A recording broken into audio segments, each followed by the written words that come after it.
Welcome to the study club. आज हम political science में समाजवाद पढ़ेंगे। विकासवादी समाजवाद का विकास 19वीं सदी के अंतिम चरण में मार्क्सवाद की क्रांतिकारी अवधारणा की प्रतिक्रिया स्वरूप विकासात्मक समाजवाद राजनीतिक क्षेत्र पर अवतरित हुआ। 1833 में कार्ल मार्क्स के मृत्यु के बाद उसके अनुयायी दो भाग में बढ़ गए, एक जो रूढ़िवादी तथा क्रांतिकारी तरीकों से में विश्वास करते थे तथा दूसरे जो विकासात्मक या संशोधनवादी विधियों के में विश्वास करते थे। विकासवादी समाजवाद के विचार जर्मनी में सामाजिक प्रजातंत्रात्मक लासले के विचारों से प्रभावित हुए। लासले ने इतिहास की भौतिकवादी व्याख्या के प्रश्न पर मार्क्स से सहमति जताते हुए हिंसात्मक तरीकों की जगह संवैधानिक और शांतिपूर्ण तरीकों से पूंजीवाद राज्य की जगह श्रमिक राज्य की स्थापना का सुझाव दिया, जो कि मार्क्स एंगल्स की शिक्षाओं के विपरीत था। लासेल के इस दृष्टिकोण को जर्मन सामाजिक लोकतंत्र की संज्ञा दी गई। मार्क्स के बाद 1889 में दूसरी इंटरनेशनल की स्थापना हुई, जिसमें विकासवादी साम्यवाद के सिद्धांत को अवसरवादी गुट के नेता बर्नस्टीन ने मार्क्सवाद का संशोधन करते हुए संशोधनवाद के रूप में प्रस्तुत किया। विकासात्मक समाजवाद के विचार ही आगे चलकर फैबियनवाद, प्रजातांत्रिक समाजवाद, संसदीय समाजवाद आदि के आधार बने। अतः इस प्रकार विकासात्मक समाजवाद के अनुयायियों की परवर्ती समुदाय के विचारों का प्रतिनिधित्व करना है। इस विचारकों में जर्मनी के बर्नस्टीन के अलावा फ्रांस के जोरेस, इटली के बिस्लोत्ती, ऑस्ट्रिया के ऑटो वेबर, इंग्लैंड के फैबियन तथा संसदीय समाजवादी शामिल हैं। अब देखते हैं फैबियनवाद या फैबियनिज्म। इंग्लैंड में मार्क्सवाद विचारधारा के लोकप्रिय न होने का एक बड़ा कारण यह था कि मार्क्सवादी एक क्रांतिकारी विचारधारा है और इंग्लैंडवासी स्वभाव से क्रांति की अपेक्षा संवैधानिक विकास की पद्धति में विश्वास करते हैं। फैबियनवाद उनकी इस विकासवादी और सनेह सुधारवादी प्रवृत्ति के अनुरूप समाजवाद का एक रूप है। लंदन में कुछ प्रभावशाली नवयुवकों द्वारा 4 जनवरी 1884 ईस्वी को फैबियन सोसाइटी की स्थापना की गई, जिसका उद्देश्य सब लोगों के कल्याण और सुख को ध्यान में रखते हुए समाज को पुनर्निर्माण करना था। फैबियन सोसाइटी द्वारा प्रचारित किए जाने वाले सिद्धांतों को फैबियनवाद नाम दिया गया। इसका नामकरण रोम प्रसिद्ध प्राचीन सेनापति क्विंटस फैबियस मैक्सिस द्वारा अपनाई गई मंदगामी रणनीति के आधार पर किया गया। इसका सिद्धांत क्या है? तो सबसे पहला इसका सिद्धांत है पूंजीवाद का विरोधक और समाजवाद में विश्वास।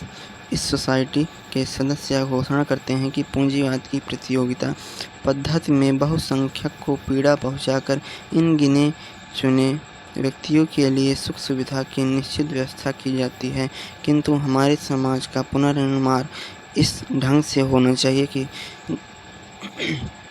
साधारण जनता को निश्चित रूप से सामाजिक कल्याण का सुख प्राप्त हो सके। दूसरा है क्रमिक विकास और संवैधानिक पद्धति के आधार पर समाजवाद की स्थापना। वैध उपायों से समाजवाद की और आगे बढ़ना इसकी प्रमुख विशेषता है। तीसरा है भूमि और पूंजी पर समाज का स्वामित्व। चौथा है राज्य के कार्यों में वृद्धि से समाजवाद की स्थापना।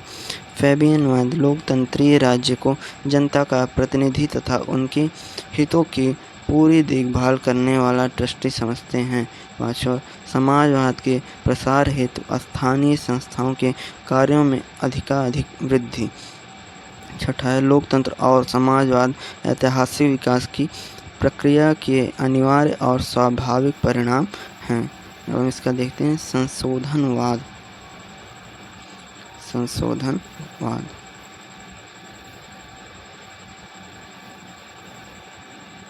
संशोधनवाद 19वीं सदी के अंतिम वर्षों में यूरोप में एक नरम और व्यवहारिक समाजवाद का उदय हुआ, जिसे संशोधनवाद या पुनर्विचारवाद कहते हैं। संशोधनवादी विचारधारा का प्रमुख प्रतिपादक जर्मनी के बर्नस्टीन, फ्रांस में जीन जोरेस रूस में ब्रोनोवस्की तथा कुछ अन्य विचारक थे। इसके प्रमुख सिद्धांत क्या हैं? संशोधनवाद का मुख्य प्रवर्तक बर्नस्टीन के ही देश जर्मनी का था। उसने अपनी पुस्तक इवोल्यूशनरी सोशलिज्म में मार्क्स के विचारों तथा सिद्धांतों का कटु आलोचना की और उसमें संशोधन का सुझाव दिया। बर्नस्टीन द्वारा किए गए संशोधन निम्न हैं। मार्क्सवाद में बर्नस्टीन द्वारा किए गए संशोधन निम्न हैं। पहला है, उसने मार्क्स द्वारा प्रतिपादित इतिहास की भौतिकवादी व्याख्या का खंडन करते हुए कहा कि ऐतिहासिक विकास में आर्थिक तत्वों के साथ साथ नैतिक वैचारिक शक्तियाँ भी प्रमुख हैं।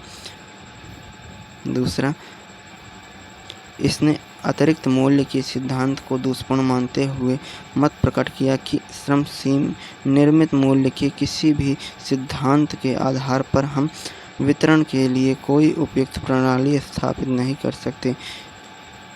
यह मूल्य सिद्धांत को दुष्पूर्ण मानते हुए अपना इसने मत प्रकट किया कि श्रम निर्मित मूल्य के किसी भी सिद्धांत के आधार पर हम वितरण के लिए उपयुक्त प्रणाली स्थापित नहीं कर सकते।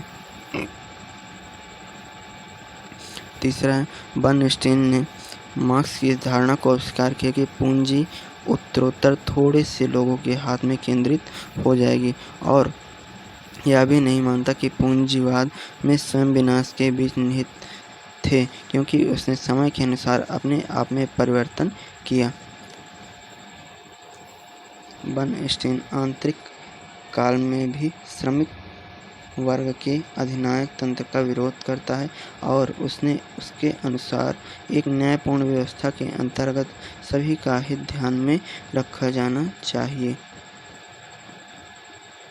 पांचवा है, बर्नस्टीन मार्क्स की इस बात को भी नहीं स्वीकार किया कि समाज में दो ही वर्ग, शोषक और शोषित। इसके अनुसार समाज में दो वर्ग के अलावा भी वर्ग है, जिसे मध्यम वर्ग कहते हैं, और मध्यम वर्ग ने ही सदैव क्रांति की है, निम्न वर्ग ने कभी भी क्रांति नहीं की है।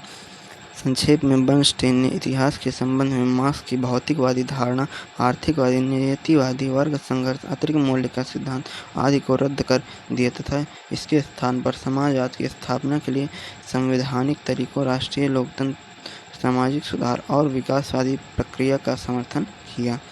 धन्यवाद।